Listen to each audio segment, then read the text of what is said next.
Decomposition reaction के अंदर types की हम बात कर रहे हैं। पहले नंबर टाइप्स की बात कर रहे हैं, थर्मल डिकम्पोजिशन की बात कर रहे हैं। इसके अंदर when decomposition reaction is carry out by heating, अर्थात जब हम डिकम्पोजिशन रिएक्शन कराएंगे तो उसमें कैरी आउट यानी हीट जो है उष्मा के रूप में बाहर आएगा। एग्जाम्पल के रूप में देख लेते हैं, जैसे दिया हुआ है FeSO4 हमने लिया हुआ है, इसका नाम फेरस सल्फेट है। इसको हेड के ऊपर रिएक्शन कराया जा रहा है, उष्मा के ऊपर रिएक्शन कराया जा रहा है, तब ये बना रहा है Fe2O3 plus SO2 plus SO3, अर्थात Fe2O3 सॉलिड के रूप में दे रहा है और SO2 गैस के रूप में दे रहा है और SO3 गैस के रूप में दे रहा है। इनके अलग अलग नाम है।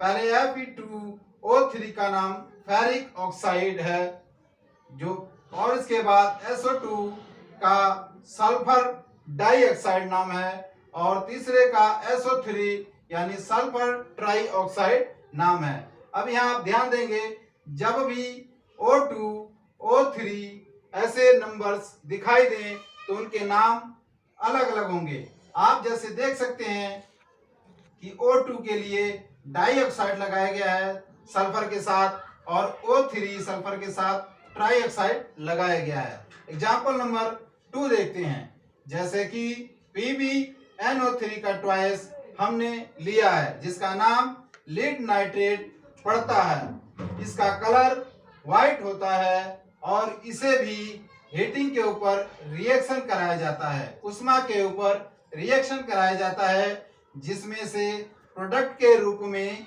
PbO सॉलिड के रूप में, और इसका नाम लीड ऑक्साइड है, और प्लस नाइट्रोजन ऑक्साइड यानी NO2 गैस के रूप में, और इसके बाद ऑक्सीजन यानी O2 गैस के रूप में हमें देता है।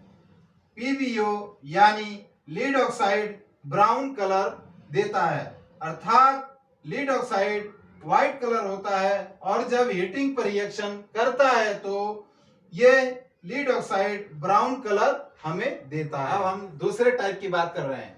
दूसरे टाइप का क्या नाम है? इलेक्ट्रोलिटिक डिकम्पोजिशन, अर्थात इसके अंदर क्या होता है इलेक्ट्रोलिटिक डिकम्पोजिशन के अंदर कि जब when decomposition reaction is carry out electric current, अर्थात जब भी रिएक्शन होता है इसके अंदर तो इलेक्ट्रिक करंट के ऊपर रिड्यूस करता है। इट मीन्स जब भी रिएक्शन होता है डिकम्पोजिशन रिएक्शन, उसके अंदर क्या निकलता है, किसके ऊपर होता है? इलेक्ट्रिक करंट के ऊपर रिएक्शन होता है। तो आइए हम देखते हैं कि एग्जाम्पल के रूप में, और यहाँ मैं डायग्राम भी कुछ बना रखा हूँ, इससे भी हम समझेंगे। डायग्राम के अंदर आप देखेंगे प्लास्टिक का एक मग लिया गया है जिसके अंदर 2 रड ट्यूब डाले गए हैं। एक ट्यूब में हाइड्रोजन डाला गया है, दूसरे ट्यूब में ऑक्सीजन डाला गया है, और इसके नीचे 2 वायर्स निकाले गए हैं और बैटरी के साथ ज्वाइंट किए गए हैं।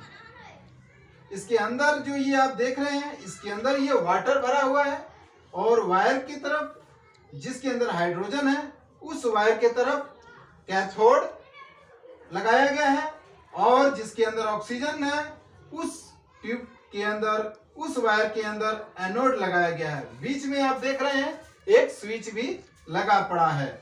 अब हम इसका रिएक्शन देखते हैं। जैसे यहाँ पर हमने दिखाया कि यहाँ पर हमने वाटर लिया है H2O, आप देख सकते हैं वाटर है किस फॉर्म में? लिक्विड के फॉर्म में है। उसको इलेक्ट्रिक करंट के ऊपर रिएक्शन कराया जा रहा है, यानी उसको इलेक्ट्रिक करंट प्रोवाइड की जा रही है, चाहे वो इलेक्ट्रिक से किया जाए या फिर बैटरी से। हमने यहाँ फिगर में बैटरी से जोड़ रखा है, तो उसे इलेक्ट्रिक करंट दिया जा रहा है जिससे वो रिएक्शन कर रहा है, और रिएक्शन करने के बाद से हाइड्रोजन अलग बना रहा है और प्लस ऑक्सीजन अलग बना रहा है। जैसा कि आप देख रहे हैं इसमें से हाइड्रोजन अलग निकल रहा है और ऑक्सीजन अलग निकल रहा है। हम बात करते हैं रिएक्शन नंबर 3 टाइप की, इसका नाम है फोटोइलेक्ट्रिक डिकम्पोजिशन। इसके अंदर when a decomposition reaction is a carry out by light, अर्थात ये किसके ऊपर रिएक्शन हो रहा है, लाइट के ऊपर। एग्जांपल से हम समझते हैं AgCl दिया हुआ है और यह रिएक्शन सनलाइट के ऊपर कर रहा है और रिएक्शन करके क्या बना रहा है, Ag प्लस Cl यानी सिल्वर प्लस क्लोराइड। यहाँ सिल्वर प्लस क्लोराइड एक साथ ले रखा है। यह सिल्वर क्लोराइड किस रूप में था, व्हाइट कलर में। अब इसने रिएक्शन सनलाइट से कर करके किस कलर का दिया, तो ग्रे कलर का इन्होंने कलर दिया। अब एग्जांपल नंबर 2 की हम बात करते हैं। 2 में क्या दिया है, AgBr अर्थात सिल्वर ब्रोमाइड, जो कि ये भी सनलाइट के ऊपर रिएक्शन करता है और रिएक्शन करके हमें सिल्वर देता है और प्लस ब्रोमाइड देता है। इसका बिहेवियर जो है वो सिमिलर होता है, क्योंकि इसके जो रिएक्टेंट हैं और जो प्रोडक्ट हैं वो आपस में सिमिलर मिलते जुलते हैं। नंबर 9 की बात करेंगे, डिस्प्लेसमेंट रिएक्शन। साथ इसके अंदर देखते हैं कि क्या होता है। Then chemical reaction in which an element displacement another element its solutions, अर्थात केमिकल रिएक्शन के अंदर जो कि एलिमेंट होता है, जो तत्व होता है, जो पदार्थ होता है, जो सबस्टांस होता है, वो डिस्प्लेस्ड करता है, यानी एक सबस्टांस यहाँ से उठ करके दूसरे सबस्टांस पे आकर के फिक्स्ड हो जाता है। यानी अगर बात करें हम एग्जांपल के तौर पे, दो सबस्टांस, एक तो Fe यानी आयरन और दूसरा कॉपर सल्फेट, ये आपस में जब रिएक्शन करते हैं तो इनके जगह पर रिएक्शन करके FeSO4 यानी आयरन सल्फेट प्लस कॉपर बना लेते हैं। तो यहीं पर लिखा हुआ है कि डिस्प्लेस्ड अनदर एलिमेंट, यानी another element it is a solution. तो सॉल्यूशन के रूप में क्या आया, iron sulphate plus copper. Example number 2 देख लेते हैं, जिंक प्लस कॉपर सल्फेट। हम रिएक्टेंट के रूप में ले रहे हैं अलग अलग, एक जिंक है और दूसरा कॉपर सल्फेट है। तो हम अगर देखें तो कॉपर सल्फेट जिंक के साथ रिएक्ट करके क्या कर रहा है, जिंक सल्फेट बना रहा है और कॉपर अलग कर दे रहा है। यहाँ जैसे हमने लिख रखा है कि जिंक आर रिएक्टिव एलिमेंट है, देन कॉपर किसके साथ, कॉपर के साथ, तो they displaced copper from it is a compound. तो कॉपर आप यहाँ देख रहे होंगे कि 2 एग्जाम्पल मैंने बताया, ये दोनों एग्जाम्पल कॉपर के साथ ही किए जा रहे हैं, क्योंकि ये क्या है, जिंक हमने डाल रखा है, ये रिएक्टिव एलिमेंट है। आयरन है, ये क्या है, रिएक्टिव एलिमेंट है। कॉपर के साथ क्या कर रहा है, डिस्प्लेस्ड हो जा रहा है, तो आयरन सल्फेट प्लस कॉपर को अलग कर दे रहा है। अब हम डबल डिस्प्लेसमेंट रिएक्शन की बात कर रहे हैं। इसके अंदर देखते हैं ये क्या कहता है, the chemical reaction in which 2 different atoms और group of atom are mutually exchange. तो इसके अंदर क्या कह रहा है कि द केमिकल रिएक्शन, इस रिएक्शन के अंदर 2 यानी 2 डिफरेंट एटम्स, 2 डिफरेंट यानी 2 अलग अलग एटम्स होंगे और किसमें, ग्रुप ऑफ एटम, और वो अपना क्या बनाएंगे, ग्रुप बनाएंगे और ग्रुप बना करके एक दूसरे को एक्सचेंज करेंगे आपस में। जैसे कि एग्जांपल के तौर पर हम देख लेते हैं, इससे और भी अच्छे से समझेंगे हम। Na2 ये केवल एक एटम है, सिंगल एटम है ये, और दूसरा SO4 ये क्या है, अलग एटम है। यानी इन दोनों को अगर हम मिला दें तो ये 2 एटम बन गए और इन दोनों का नाम सोडियम सल्फेट है। Na it means sodium, SO4 means sulphate, तो सोडियम सल्फेट इसने बना दिया 2 एटम को लेकर के, जैसे कि यहाँ पर लिखा हुआ है 2 डिफरेंट एटम्स। और क्या कह रहा है, ग्रुप ऑफ एटम, तो 2 डिफरेंट मिलकर के एक ग्रुप बना लिया इन्होंने। प्लस यहाँ देख सकते हैं आप BaCl, अर्थात Ba मिस बेरियम और Cl का मतलब होता है क्लोराइड, यानी बेरियम क्लोराइड। यहाँ भी 2 डिफरेंट एटम्स है, 2 डिफरेंट एटम्स हैं और दोनों आपस में मिलके एक कंपाउंड बना लिए। तो ये कह रहा है कि एक ग्रुप बना लिए, एक कंपाउंड बना लिए। तो यहाँ देख रहे हैं आप, जैसा कि लिखा हुआ है ग्रुप ऑफ एटम।